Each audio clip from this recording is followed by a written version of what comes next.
কৃষ্ণ কৃষ্ণ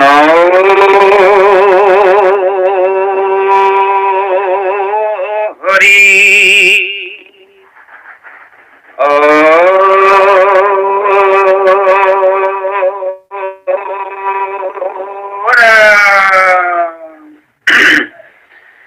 কৃষ্ণ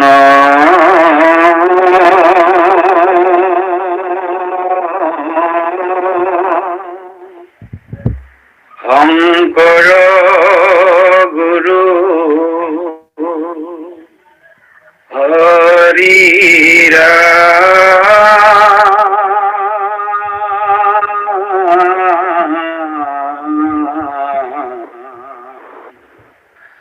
হরি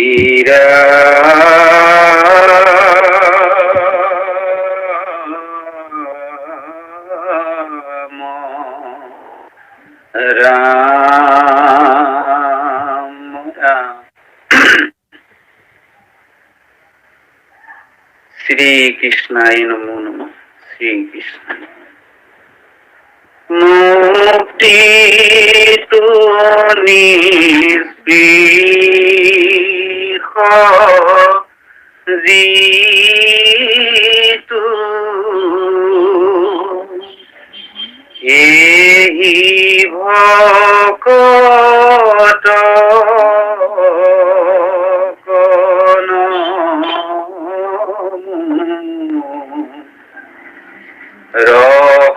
রহময়ী মাগো ভকতি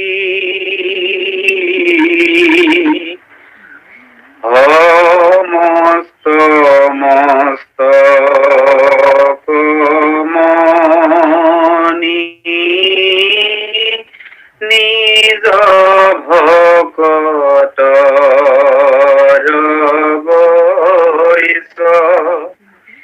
ভজু হেন দেব যদুপতি রাম ভজু হেন দেব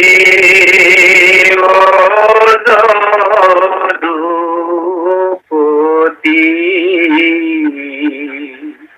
মহিমাযুক্ত উপদেশ।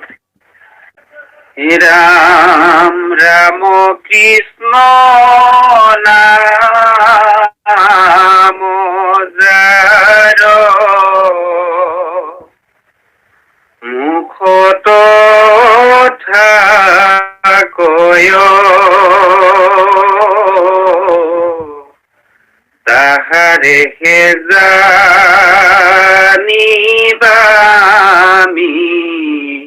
লীলম উদয় রাম তাহারে হে জানিবামি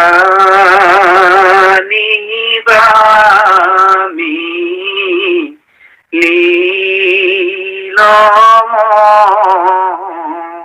উদয়।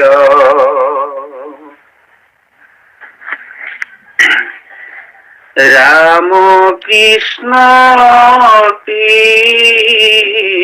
কীর্তন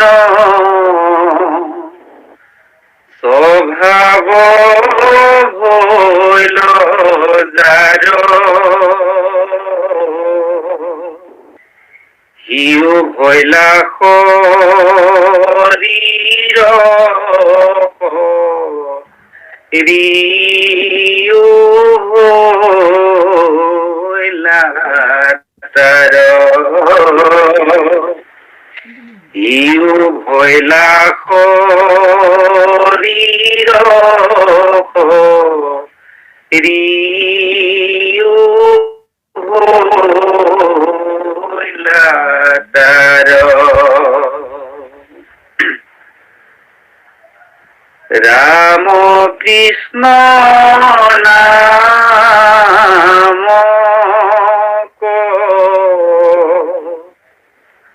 হততে জিতু গাৱে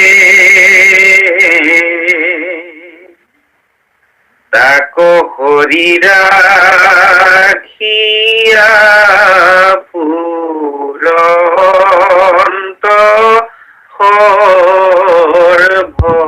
ভাবে তাক হরি রাখিয়া পুরন্ত ভাবে রাম কৃষ্ণ নাম জিতু হততে হুমরে হরির পরম প্রিয় ভৈলাকি তুনরে রাম হরির পরম প্রিয় ভৈলাহি তুনরে। কৃষ্ণ কৃষ্ণ। আমাৰ ভক্তিসুধা সন্ধানী সত্ৰৰ সভাপতি, সম্পাদক, উপদেষ্টা, উপসভাপতি, বিভিন্ন দায়িত্বত থকা বাপবন সমস্ত আই মাতৃসকল, আপোনাক সকলো উদ্দেশ্যলৈকে আমি সেৱা নিবেদন কৰিছোঁ।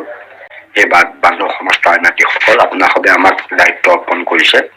মহাপুৰুষ মাধৱদেৱৰ এই তত্ত্বপূৰ্ণ নামঘোষা শাস্ত্ৰৰ এতিয়া বৰ্তমান যি পদ চন্দত চলি আছে, তাৰ উপদেশ শিতানত আলোচনা চলি আছে, তাৰে কিছু অংশ আপোনালোকে পাঠ কৰাৰ অন্তত ব্যাখ্যাৰ কাৰণে আমাক দায়িত্ব দিছে। আমি আচলতে ব্যাখ্যা কৰিবলৈ যোৱা নাই, মাত্ৰ সৰলীকৰণ কৰি তাৰ ওপৰত কিছু আলোচনা আগবঢ়াৰ কথাহে আমি ভাবিছোঁ। গতিকে ইয়াকে কৰিলে যাতে আমাৰ নিশ্চয় ইয়াত অনেকখিনি অপৰাধ হ'ব পাৰে। সেই অপৰাধসমূহ আপোনালোকে মৰিখন নকৰিলে আমাৰ গত্যান্তৰ নাই। সেয়ে জয়ে জয়ে আপোনালোকৰ ভকত বান্ধৱৰ প্ৰতি আমি সেৱা জনাই আসন গ্ৰহণ কৰিবৰ কাৰণে আগবঢ়া হৈছে।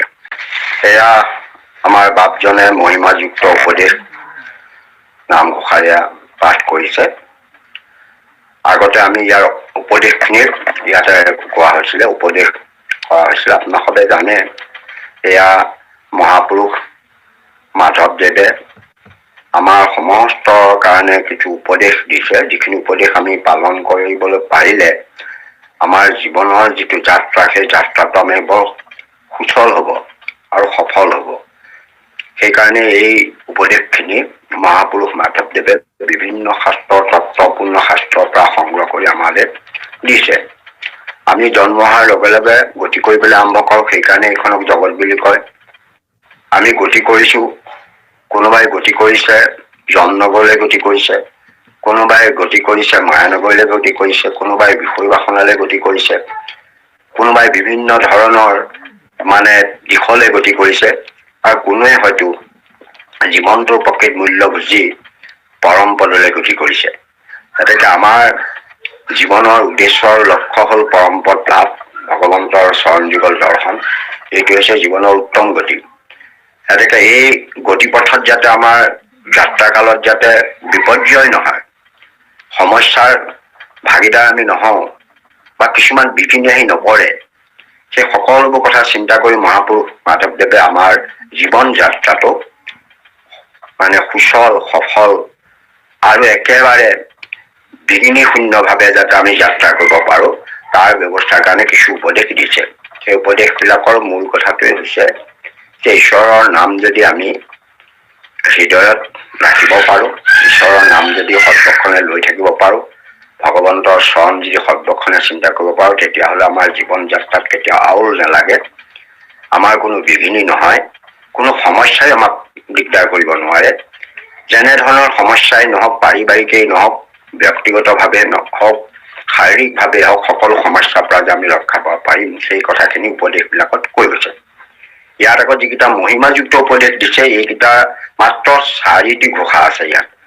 এই 4টি ঘোষাই বৰ তত্ত্বপূৰ্ণ ঘোষা, যিকেইটা উপদেশৰ বিলাকতকৈ শ্ৰেষ্ঠতম উপদেশ বুলি ইয়াক ধাৰণা কৰি গুৰু মাধৱ পুৰুষে ইয়াক মহিমাযুক্ত উপদেশ কৈছে, অৰ্থাৎ বেছি মহিমাযুক্ত। যিখিনি আগত উপদেশ দিলে সেইখিনিতো গুৰুত্বপূৰ্ণ, তাতোতকৈ এই উপদেশকেইটা আৰু বেছি গুৰুত্বপূৰ্ণ।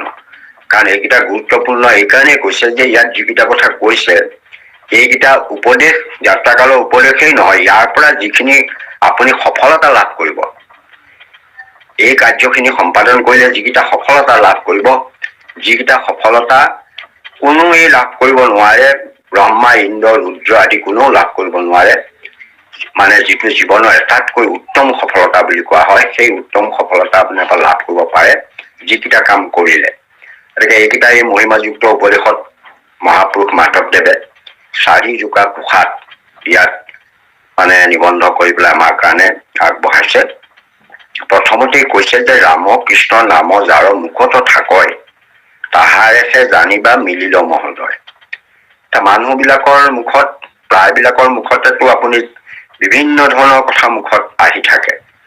কোনোবাই বিভিন্ন গান আহে, কোনোবাই বিভিন্ন কবিতা গাই ফুৰে, কোনোবাই মুখেৰে কিবা কাৰোবাক বেয়া পালে তাৰ কথা কৈ থাকে, কোনোবাই ৰাজনীতিৰ কথা কৈ থাকে, কোনোবাই কিবা কিবি সংসাৰত হোৱা বিভিন্ন ঘটনাবিলাকৰ কথা মানুহৰ মুখত প্ৰায় প্ৰকাশ হৈ থাকে। সুবিধা পালে তেনেকুৱা লোকৰ লগত সেইবিলাক বাৰ্তালাপ কৰে। কাৰণ আমাৰ এটা কথা আছে, যত মনসা ধ্যায়তি তত বাসু বলতি, যত বাসু বলতি তত কৰ্মনা কৰতি।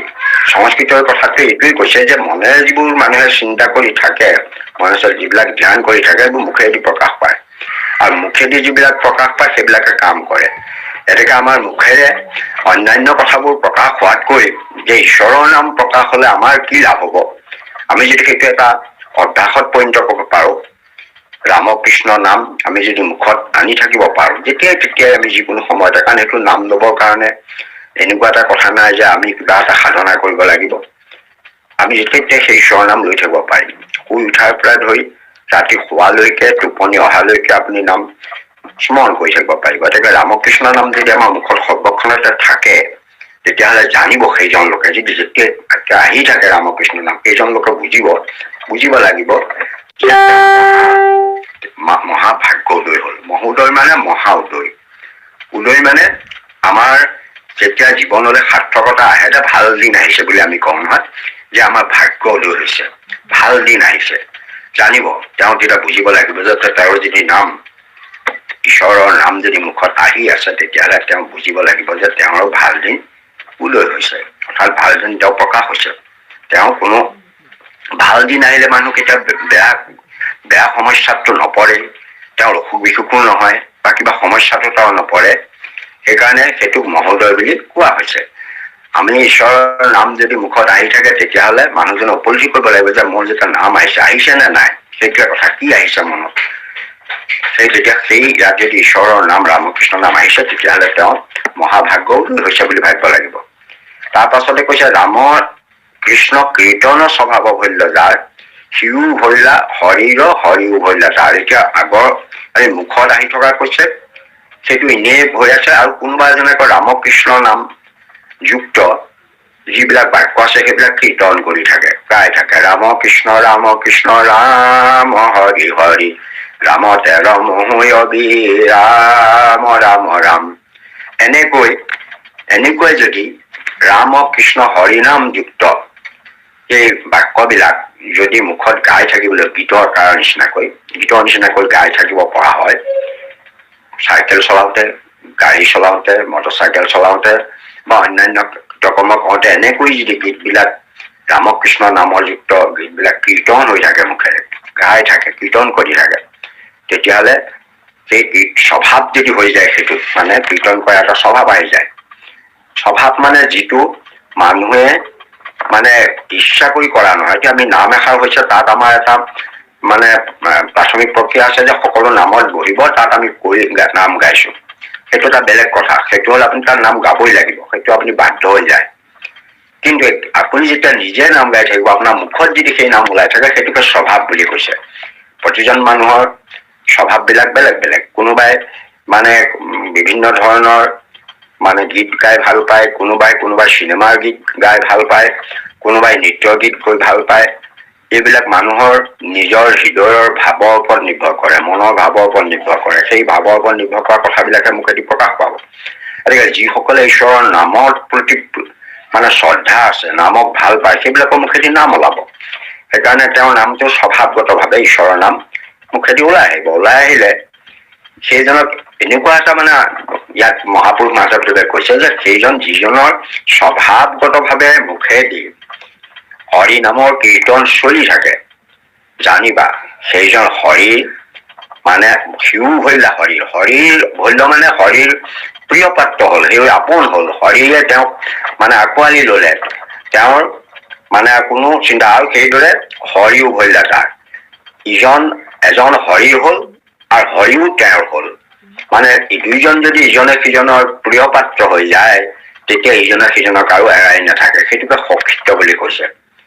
এক প্ৰাণ মন কিছু গুৰুত্ব নাহি যাৰ সখী বুলি সম্বন্ধ ঘটা এটা সম্ভাৰ। তেতিয়া ভগৱন্তই সেই ভকতৰ কথা চিন্তা কৰি থাকে, হৰিয়েও সেই ভকতৰ কথা চিন্তা কৰি থাকে, আৰু ভকতেও সৰ্বক্ষণে হৰিৰ কথা চিন্তা কৰি থাকে। গতিকে ইজনে সিজনক চিন্তা কৰি থাকে, দুইজন ইজনৰ সিজন প্ৰিয় পাত্ৰ হৈ পৰে। গতিকে সেইটো এটা কম মানে সৌভাগ্যৰ কথা নহয়। হৰিৰ একেবাৰে প্ৰিয় পাত্ৰ হোৱা, হৰিয়েও যাৰ কথা চিন্তা কৰি থাকে, ভকতজনেও তেওঁৰ কথা চিন্তা কৰি থাকে। গতিকে তেনেকুৱা এজন সুহৃদতা, তেনেকুৱা সখিত্ব সম্পৰ্ক এটা গঢ়ি উঠিব ঈশ্বৰৰ নাম লৈ থাকিলে। তাৰ কাৰণে আমি অন্য যত্ন কৰিব নালাগে, কোনো সাধনা কৰিব নালাগে, কোনো ধ্যানৰ যোগেদি আপুনি সমাধিত হৈ থাকিব নালাগে। আপুনি ঈশ্বৰৰ নাম ললে, কাৰণ ভগৱন্তৰ নামক ভাল পায়, যদি নামটো স্বভাৱ সিদ্ধ কৰিব পাৰে তেতিয়াহ'লে ভগৱন্তৰ আপুনি একেবাৰে প্ৰিয় পাত্ৰ হৈ গল, আৰু আপুনিও ভগৱন্তৰ প্ৰিয় পাত্ৰ হল, আপোনাৰ কাৰণেও ভগৱন্তৰ প্ৰিয় পাত্ৰ হল, অৰ্থাৎ আপুনি ভগৱন্তকে ভাল পাব। সেইটো এটা অৱস্থালৈ আমি যাব পাৰিম। আৰু ৰামকৃষ্ণ নামক সততে যিটো গাৱে, এটাইখিনি গোৱাৰ কথাই কৈছে।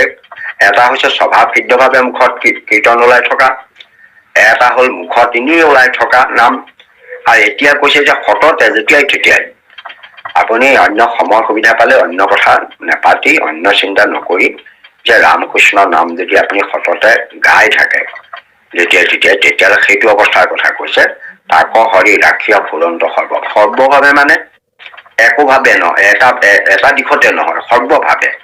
অৰ্থাৎ তেওঁৰ কোনো বিঘিনি নহয়, তেওঁৰ কোনো ৰোগ ব্যাধি নহয়, তেওঁৰ কোনো সমস্যাৰ সন্মুখীন নহয়, কোনেও তাক ঠগিব নোৱাৰে, কোনোবাই তাক প্ৰবঞ্চনা কৰিব নোৱাৰে, কোনো জীৱ জন্তু কোনোৰ পৰা তেওঁ ভয়াল নাথাকে। সমস্ত বিপদ আপদৰ পৰা যেনেকৈ পোৱালী বিলাক পক্ষীয়ে ডাঙৰ চৰাইয়ে যেনেকৈ পাখিৰে ঢাকি তেওঁলোকৰ বচাই ৰাখে, ঠিক তেনেকৈ ভগৱন্তও সৰ্বভাৱে সেইজন ভকতক ৰক্ষণাবেক্ষণ দি থাকিব, তেওঁৰ কোনো সমস্যা আহিব নোৱাৰে সৰ্বভাৱে। সেইটোৱে। আৰু তাৰপিছতে কৈছে ৰামকৃষ্ণ নামৰ যিটো সততে সোমৰে, হৰিৰ পৰম প্ৰিয় ভৈল সিটো নৰে। চাৰিকেইটা বাক্য প্ৰায় একেটা তত্ত্বৰ ভিতৰতে আছে, একেটা কথা আছে, ভগৱন্তৰ প্ৰিয় পাত্ৰ হোৱাৰ কথাতে আছে।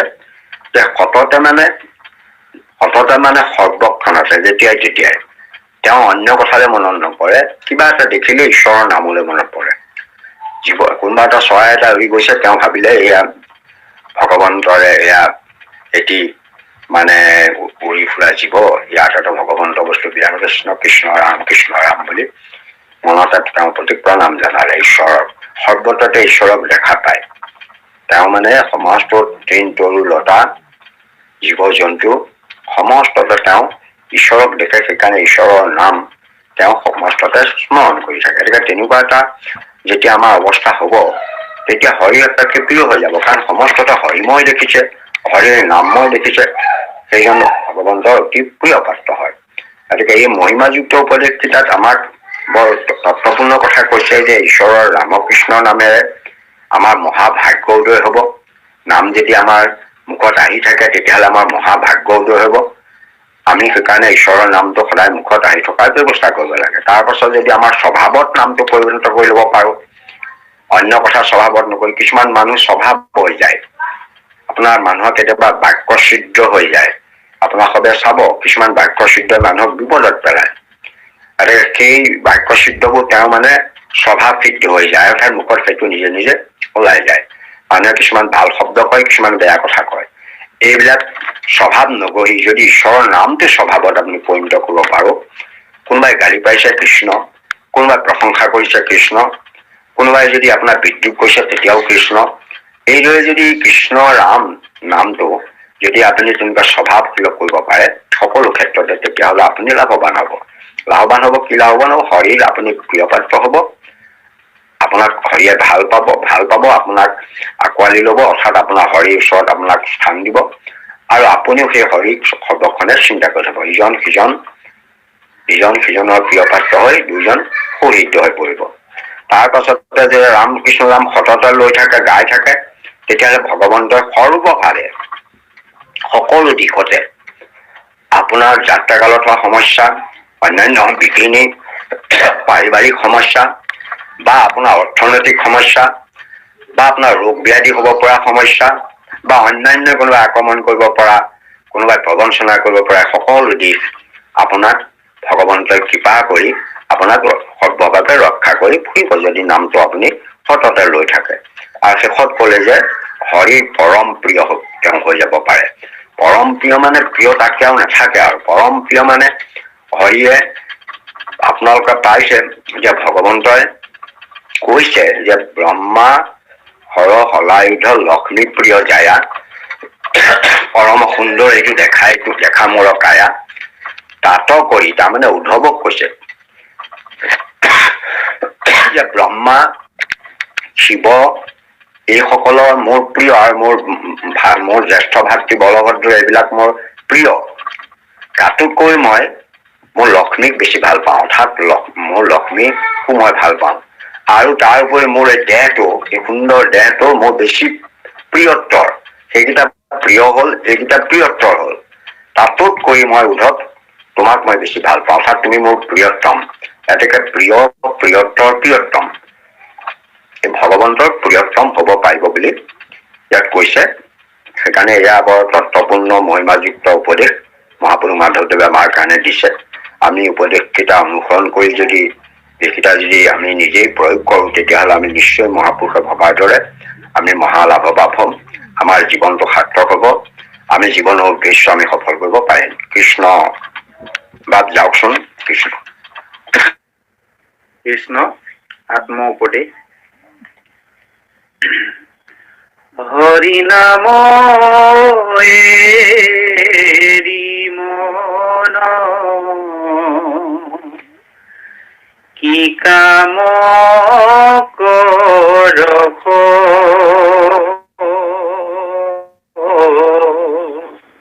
মায়া মুখ জালে পৰি মিছাতে মৰখ,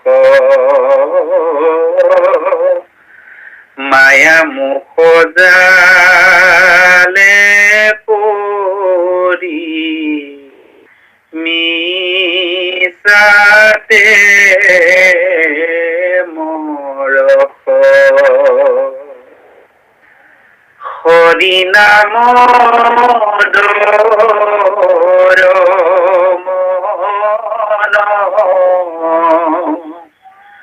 আলাস নকৰ, আহা নামে নদী মাজে মিছাত নমৰ, আশা নামে নদী মাজে মিছাত নমৰ, ৰাম নাম লৈ মন, ৰাম নাম লৈ মিছা আশা লাজ কাজ পাখ কৰি থয়, মিছা আশা লাজ কাজ পাখ কৰি থয়। কৃষ্ণ বোল মন ৰাম কৃষ্ণ বোল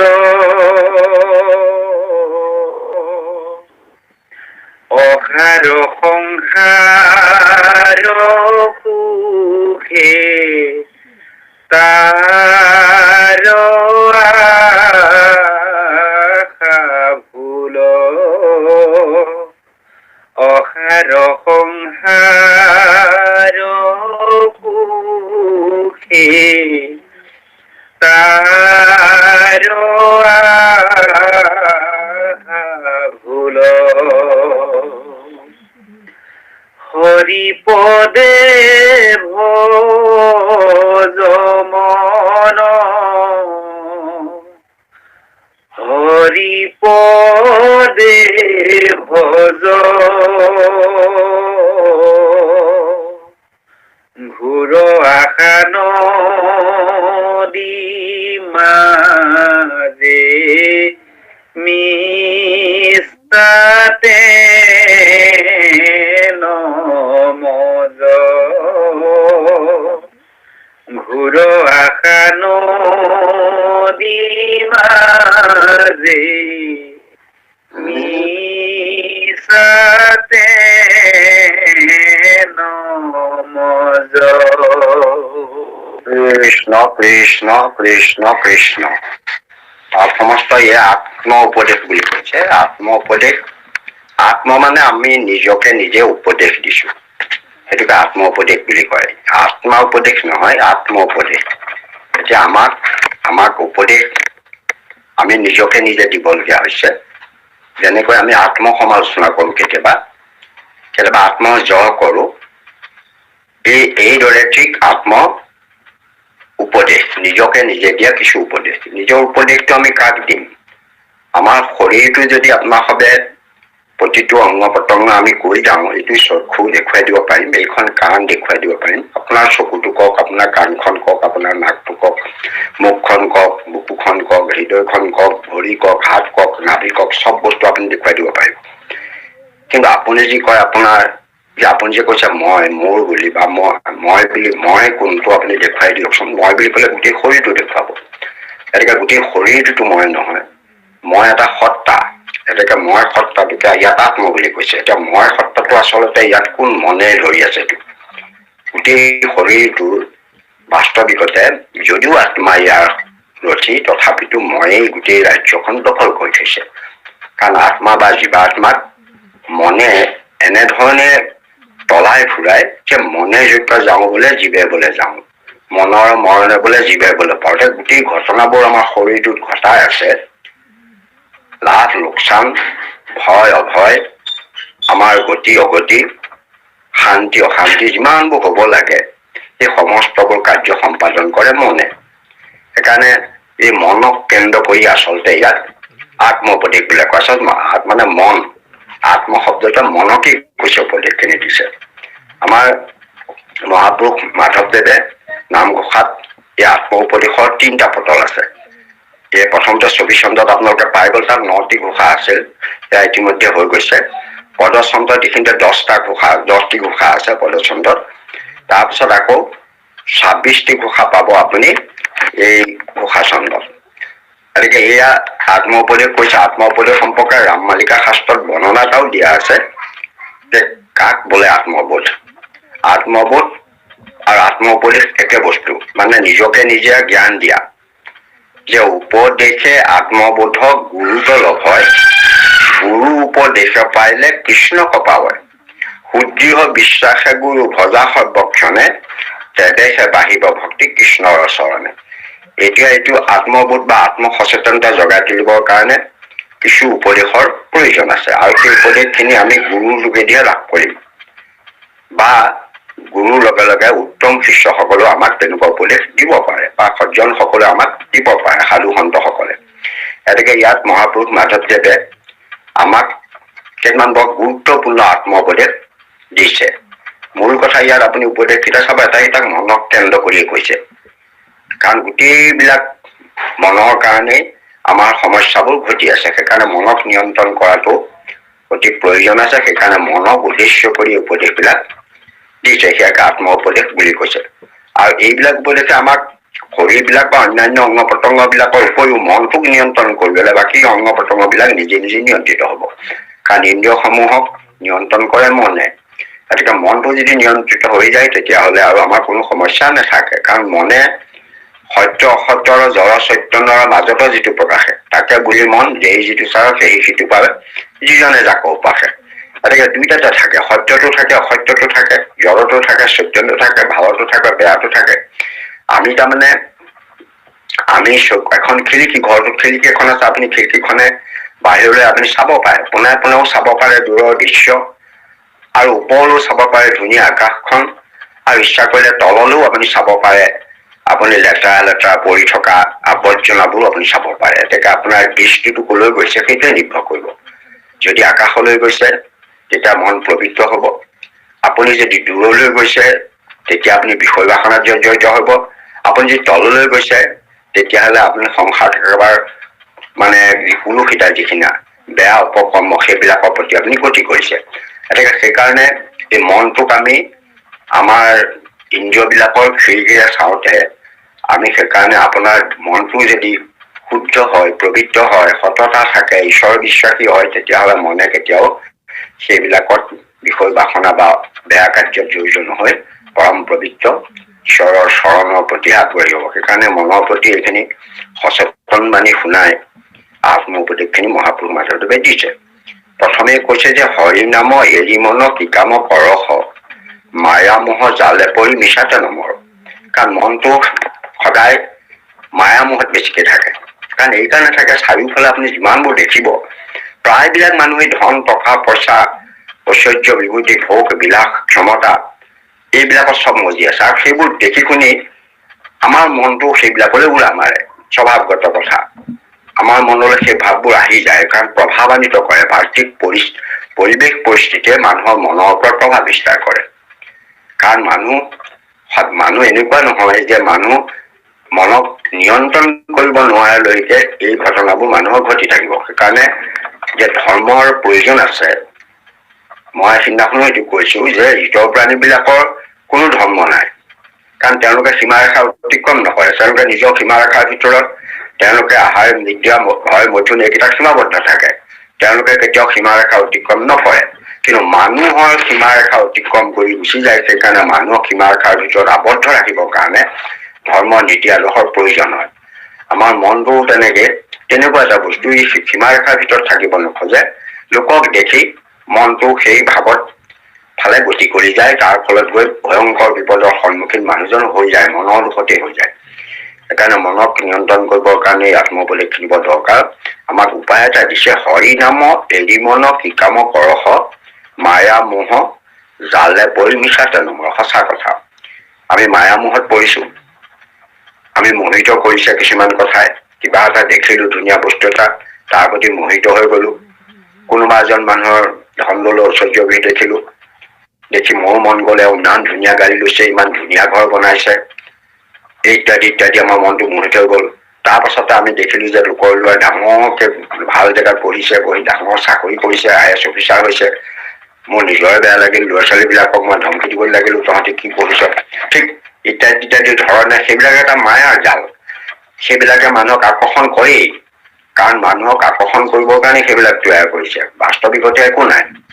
গৈ পেলাই শেষত গৈ তেওঁলোকৰ তাৰ পৰা একো নাপায়। এদিন সেইবিলাক সুখ বুক নাইকিয়া হৈ গুচি যাব। সেইকাৰণে ইয়াত কৈছে যে সেই মায়ামোহ বিলাকত তুমি মজি পৰি, মায়ামোহৰ জালত পৰি তুমি এখন জালৰ লগত তুলনা কৰিছে। এতিয়া আপোনালোকে দেখিছে যে ব্যাধে এখন জাল তৰি দিয়ে, সেই জালখন তৰি দি পেলাই জালৰ ভিতৰত কিবা এটা থৈ দিয়ে, সেইটোকে খাবলৈ সেইটো পৰ কি কৰি সেই জালখনত আহি পেলাই আপোনাৰ পশু চহু বিলাক পৰি যায়। ঠিক আমাৰো ঠিক এই ভগৱন্তই তাৰমানে এখন মায়াৰ জাল ৰচনা কৰি থৈছে, যি জালখনত আমি সোমাই পৰিছো। কেলে সোমাই পৰিছো? ভোগ বিলাসৰ কাৰণে, কিবা এটা পাম তেনে আশা কৰি। কাৰণ আমাক মোহে আচলতে আকৰ্ষণ কৰি এই মায়াৰ জালত ফচাই দিয়ে। মোহে সেইবোৰ কাম কৰি আছে। সেইকাৰণে মায়া মোহ মানে আমি মোহিত হৈহে সেইফালে গুচি যাওঁ। সেইকাৰণে আমাক সাৱধান কৰিছে যে মায়ামহৰ জালত পৰি মৰাৰ চেষ্টা নকৰিবা। এইবোৰ তুমি ভাল দেখিছা, দূৰৰ পৰা দেখিবলৈ ভাল, ভোগ বিলাস এইবোৰ চব ভাল, কিন্তু পাছত গৈ এটা ভয়ংকৰ হয়, ভয়ংকৰ ৰূপ ধাৰণ কৰে, তুমি বিপদত পৰিবা। সেইকাৰণে এই মায়ামহৰ জালত পৰি জীৱনটো নষ্ট নকৰিবা। তুমি মৰিবগে লাগিব, তুমি ধ্বংস হব লাগিব, পাছত গৈ পেলাই তুমি চিন্তাক্লিষ্ট হব লাগিব। সেইকাৰণে তুমি সেইবোৰ বাদ দিয়া, ঈশ্বৰৰ নাম হৰি নাম তুমি লৈ সেই মন তুমি সদায় ঈশ্বৰৰ নাম লৈ লোৱাৰ প্ৰয়াস কৰা। ইয়া আমাক মানে মনক আহ্বান জনাইছে। তাৰপিছতে কৈছে হৰি নাম ধৰ মন আলাস নকৰ, আশা নামে নদী মাজে মিছাতে নমৰ। কাৰণ আমি সদায় আশাত আছো। আপোনাৰ সদায় এটা কথা চাব, বৃদ্ধ হৈ গলেও মানুহ আশা নেৰে।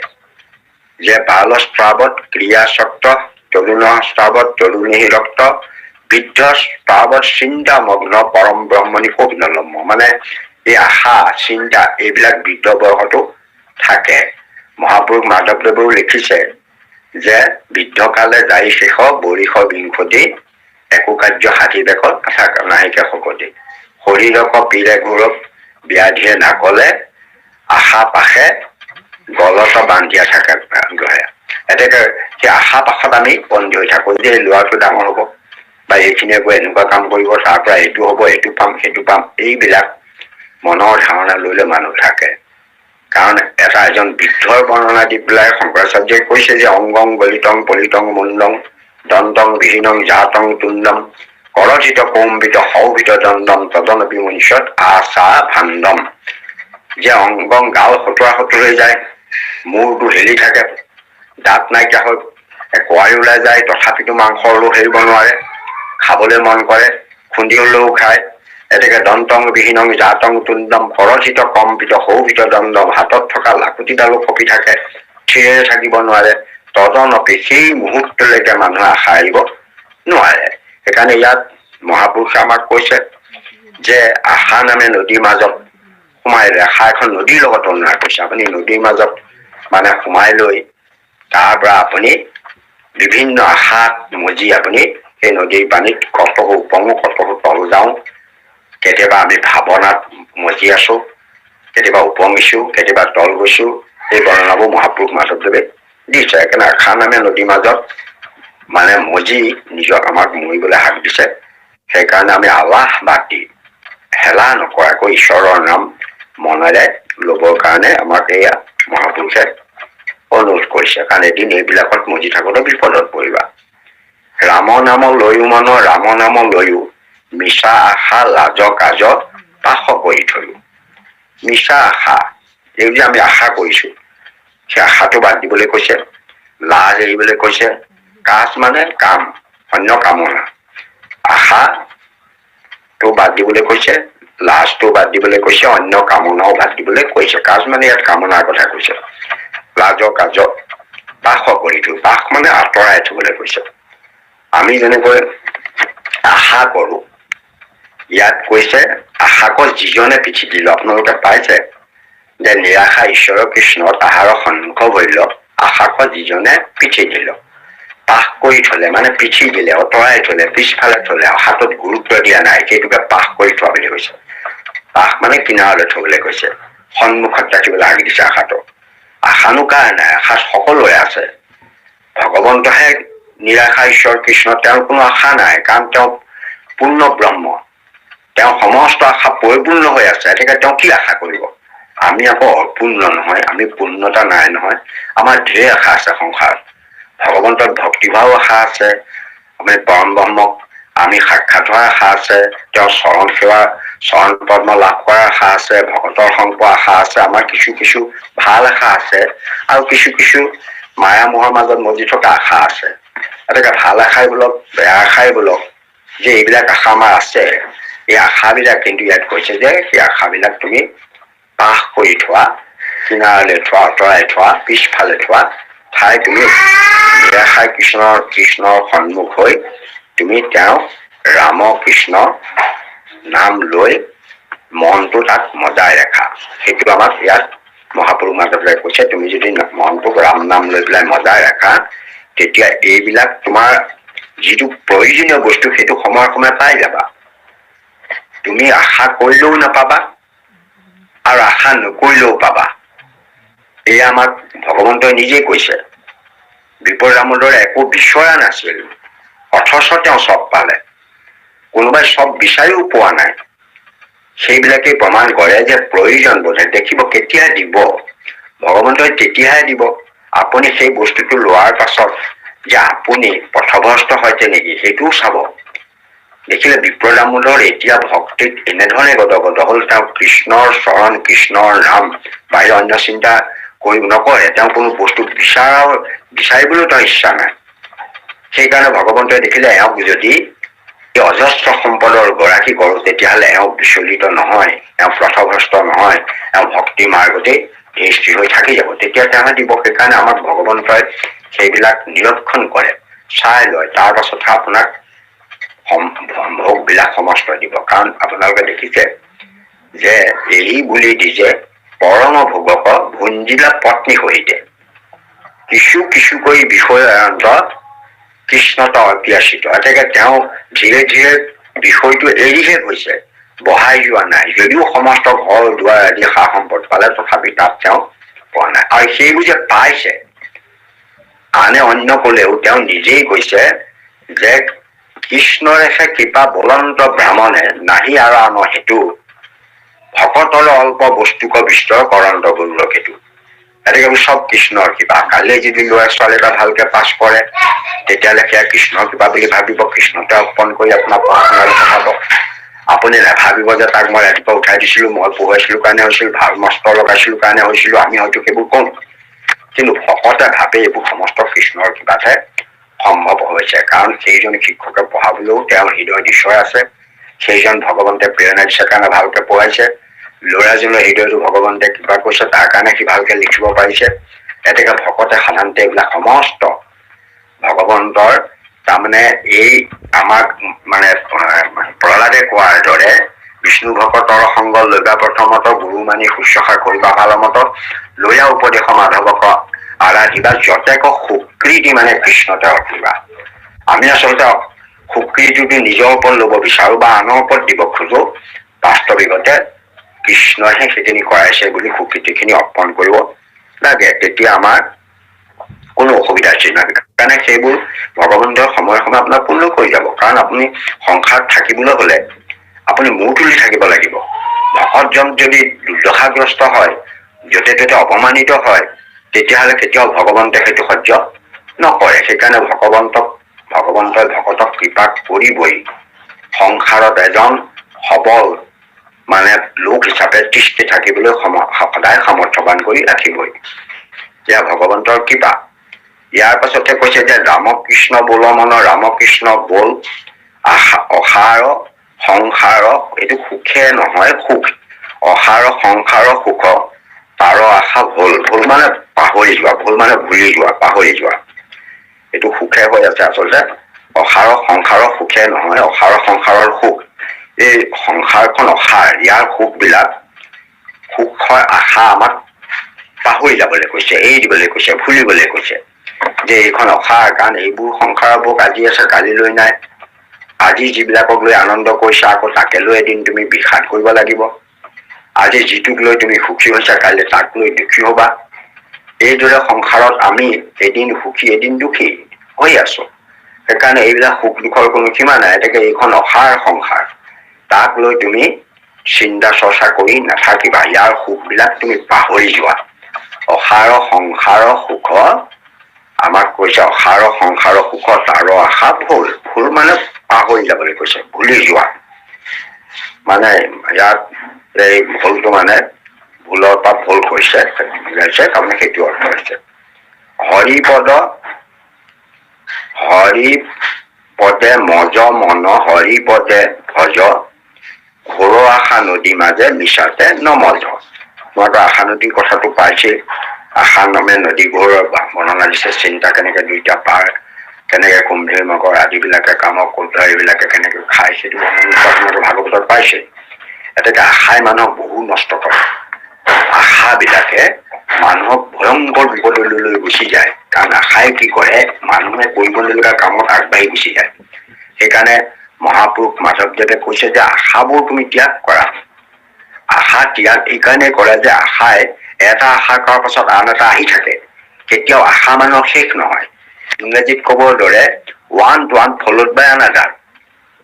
মহাত্মা গান্ধীয়ে ইমিটেটিং দ্য ইংলিছ জেণ্টলমেন নামৰ যিটো চনত তেওঁ প্ৰকাশ কৰিছিল, তেওঁ যে ইংলেণ্ডত বেৰিষ্টাৰ পঢ়িবলৈ গৈ তেওঁ প্ৰথমে দেখিলে যে মানুহবিলাকৰ লগত মিলি থাকিবলৈ হ'লে জেণ্টলমেন হ'ব লাগিব। এনেকে কাপোৰ কানি ভালকে চিলালে, চুট টাই চিলালে, তেওঁলোকৰ লগত মিলিলে। তাৰপিছত দেখিলে যে সকলোৱে ড্ৰিংকছ কৰে, পাৰ্টি কৰে, নৃত্য গীত কৰে। তেওঁ আকৌ ঘৰৰ পৰা মাকে বাৰে বাৰে কৈছিল যে তই কেতিয়াও মদ নাখাবি। এনেকে তেওঁ অপদস্থ হ'বলৈ লাগিল। এনেকে মদ নোখোৱাৰ কাৰণে তেওঁ ভাবিলে কি কৰা যায়। এৰি বুলি ভাবিলে তেওঁ গীত ভায়লিন চায়লিন এইবিলাক বজাই শিকি ভাবিলে যে তেওঁলোকৰ মাজত মই নিজৰ প্ৰভুত্ব ৰাখিবৰ কাৰণে এইটো কাম কৰোঁ। এইটো কৰিবলৈ গৈ যাওঁতে মিষ্টাৰ বেলৰ যিখন কিতাপ পঢ়িলে, পঢ়াৰ লগে লগে তেওঁ স্বজ্ঞানটো ঘূৰি আহিল যে মই ইয়াত বেৰিষ্টাৰ কৰিবলৈ আহিছো, মোৰ উদ্দেশ্য ইয়াত পঢ়িবলৈ অহাহে, ইয়াত জেণ্টলমেন হ'বলৈতো মই অহা নাই। এই উদ্দেশ্যটো তেওঁ বুজি পালে। গতিকে মই এইবোৰ কাম কিয় কৰোঁ। এতিয়া ঠিক তেওঁ তাতেই সেইটো কথা কৈছে যে one followed by another। এটা আৱশ্যকে আন এটা আৱশ্যক আনি দিয়ে। কেতিয়াও মানুহৰ আৱশ্যকৰ শেষ নহয়, আশাৰ শেষ নাই। আশা নদীৰ দৰে। নদীখন যেনেকৈ আমি শেষ নেদেখো সমুদ্ৰত নপৰে মানে, ঠিক তেনেকে আমাৰ আশাৰ কোনো শেষ নাই। আপুনি কিবা এটা আশা কৰিছে, পালে, ভাবিলে যে এইটো পালে মোৰ হৈ যাব। পোৱাৰ পাছত কিন্তু তাকে মানে আৰু এটা ওপৰলৈ যাবলৈ বিচাৰিব। এজন মানুহে প্ৰথমতে আশা কৰিলে যে মই যদি যেনে তেনে এটা চাকৰি পাওঁ ভাল হ'ব, মই সেইটো যথেষ্ট ভগৱানক প্ৰাৰ্থনা কৰিলে চাকৰি এটা পালে। চাকৰিটো পোৱাছে যেতিয়া অফিচাৰ বিলাকৰ পাৱাৰ বেছি দেখিলে, তেতিয়া তেওঁ ভাবিলে অফিচাৰ হ'ব পাৰিলে আৰু ভাল। তেওঁ অফিচাৰ হোৱাৰ পাছত দেখিলে যে অফিচাৰ বিলাকতকৈ আকৌ ডাঙৰ অফিচাৰ হলেও সেইবিলাকতকৈ আকৌ মন্ত্ৰী বিধায়কৰ পাৱাৰ বেছি। এনেকে বিধায়ক হোৱাৰ সপোন দেখিলে, বিধায়ক হ'ল। তাৰপাছত তেওঁ মন্ত্ৰী হোৱাৰ সপোন দেখিলে, মন্ত্ৰী হ'ল, মুখ্যমন্ত্ৰী হ'ল। এইদৰে তাৰ গৈ কোনোদিনে সপোন শেষ নহয়। ফলত গৈ উচ্চ আকাংক্ষা কৰিবলৈ গৈ পেলাই তেওঁ আকৌ পতন হৈ যাব, অৰ্থাৎ ওপৰৰ পৰা তললৈ সৰি পৰিব। আমাৰ সেইকাৰণে শাস্ত্ৰসমূহে এইটো কথা কৈছে যে উচ্চ পদত যিমানেই উঠিবা, ওখ গছত যিমানেই উঠি যাবা, তুমি ঠিকেই আছে উঠি গলা ওপৰলে, কিন্তু তুমি তললৈ পৰিলে বৰ ভয়ংকৰ দুখ পাবা। সেইকাৰণে মাটিতে যিজোৱাই শুৱে সেই মানুহটো তললৈ পৰাৰ কোনো ভয় নাথাকে। সেইকাৰণে ওপৰলে আশা কৰি যিমানেই মানুহে হেৰি কৰিব, সিমানেই এদিন বিপদত পৰিব। সেইকাৰণে ইয়াতে আপোনালোকে নামঘৰতে পাব, বিষয়ৰো আশা ভংগে ভক্তৰ হৰি, দেশৰ বিষয় সুখ বিস্তাৰ সদৃশ। আপুনি আশা কৰিছিলে নাপালে, তেতিয়া যদি আপোনাৰ খং উঠে জানিব যে আপোনাৰ আচলতে ভক্তি মাৰ্গত আপুনি আগবাঢ়ি পৰা নাই। কাৰণ বিষয়ৰ আশা ভংগে ভক্তৰে হৰিশ কৰে, আনন্দ কৰে, ফূৰ্তি কৰে। মোক নিদিলা প্ৰভু, ভাল কৰিলা, দিয়া হলে মোৰ আমুক হলহেঁতেন, তামুক হলহেঁতেন। বিপ্ৰৰ ৰামৰ দৰে কৃষ্ণৰ ওচৰ পাওঁতে সেইবোৰে চিন্তা কৰি আছিলে যে মই আহিছিলো কিবা এটা তেওঁৰ পৰা সহায় লম বুলি, ময়ো নিবিচাৰিলো, প্ৰভুও নিদিলে। আচলতে প্ৰভুৱে এইকাৰণেই নিদিলে, পালে জানোচা ধন টকা পইচা পালে মোৰ অহংকাৰ হব, ভক্তি কমি যাব, সেইকাৰণে নিদিলে। এতেকে তেওঁ সেইটো সদ উদ্দেশ্যতে প্ৰয়োগ কৰিলে। এতেকে আমাৰো চিন্তা ভাৱনা বা তেনেকুৱা হব, যিখিনি প্ৰভুৱে দিছে তাতে সন্তুষ্ট থাকিব লাগে, সেইখিনি উত্তম পাইছো বুলি ভাবিব লাগে। কাৰণ আমাৰ আশা আকাংক্ষা কোনোদিনেই পূৰ্ণ নহয়। সেইকাৰণে হৃদয়ত যে একো বস্তু নজোৰে, আমাৰ হৃদয়খন এনেকুৱা এখন হৃদয় যে হৃদয়ত আমি পৃথিৱীৰ সমস্ত বস্তু ভৰালেও ইয়াত নজোৰে। ই এটা ডাঙৰ প্লাষ্টিক বেগৰ নিচিনা, আপুনি ঠেলি ভৰাই থাকিলেও ই কেতিয়াও পূৰ্ণ নহয়। সেইকাৰণে আকাংক্ষা থাকে আমাৰ, থাকি যায়। খালী জেগা থাকিলে হেনো আকাংক্ষা থাকে। যেতিয়ালৈকে খালী জেগা নাইকিয়া কৰিব নোৱাৰে তেতিয়ালৈকে নাথাকে। মই এইখিনিতে এটা কাহিনী আগতে কৈছিলো যদিও মই আকৌ পুনৰ কৈছো। এজন মানুহে 3টা ল'ৰাক কোনজন উপযুক্ত হব বিচাৰ কৰিবৰ কাৰণে 2 লাখ টকা ডাঙৰজনক দিলে যে মই যে ঘৰটোৰ মাজত কোঠাটো বনাইছো, এই কোঠাটো তই পূৰ্ণ কৰি দিব লাগে। এই কথাটো তই পূৰ্ণ কৰি দিব লাগে। কিহেৰে পূৰ্ণ কৰা নাজানো, কিন্তু মনত ৰাখিবি ইয়াত যাতে অকণো খালী জেগা নাথাকে।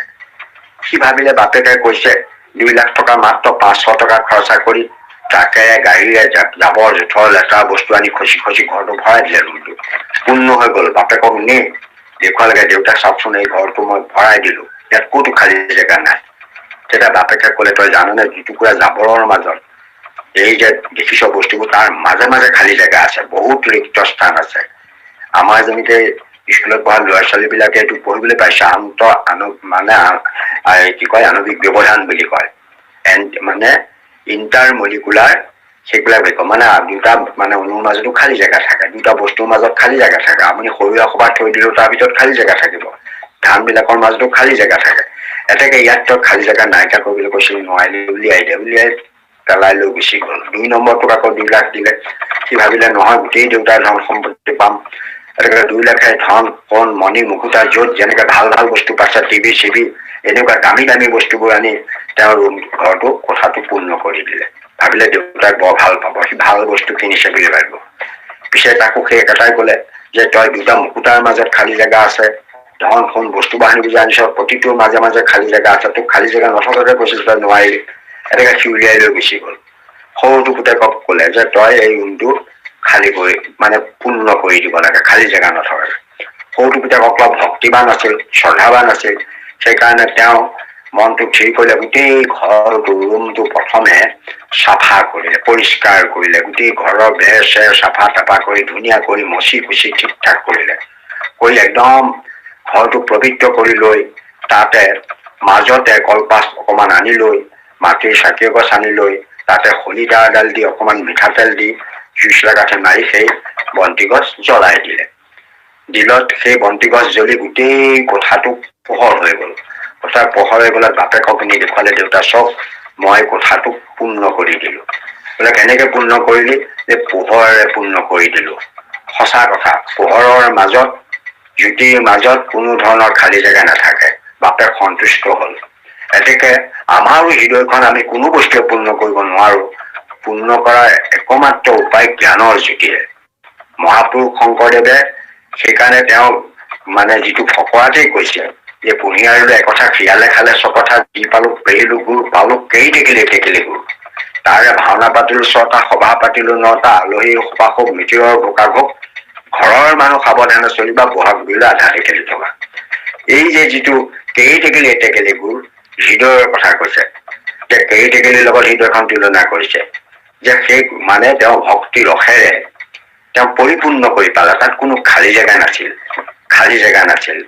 সেইকাৰণে জ্ঞান জ্যোতিৰ মাজত ভক্তি ৰসৰ মাজত কোনো খালী জেগা নাথাকে। আমি যদি ভক্তি জ্ঞানেৰে হৃদয়খন পৰিপূৰ্ণ কৰিব পাৰো, তেতিয়াহ'লে আকাংক্ষা নাথাকে, আকাংক্ষা নাথাকিলে আশা নাথাকে, আশা নাথাকিলে আপুনি মায়ামত পৰি মৰিবলগীয়া নহয়। ইয়াত সেইটোকে কৈছে যে ঘোৰৰ আশা নদী মাজে মিছাতে নমজ, মিছাতে নমজ, হৰিপদে ভজ মন হৰিপদে ভজ, ঘোৰৰ আশা নদী মাজে মিছাতে নমজ। ঘৰৰ আশা নদী আশা কৰি কৰি ইটোৰ পাছত সিটো আশা কৰি কৰি কৰি কৰি তই কেলে মৰিছ, এদিন মৰিবগৈ লাগিব। কিন্তু মৰিচিকাৰ লগত তুলনা কৰিছে, মৃগৰ তৃষ্ণান্নব জল। এই মৰুভূমিত মানে এই পহুবিলাকে দূৰৰ পৰা দেখে, মৃগ শব্দতে পহু বুজাইছে।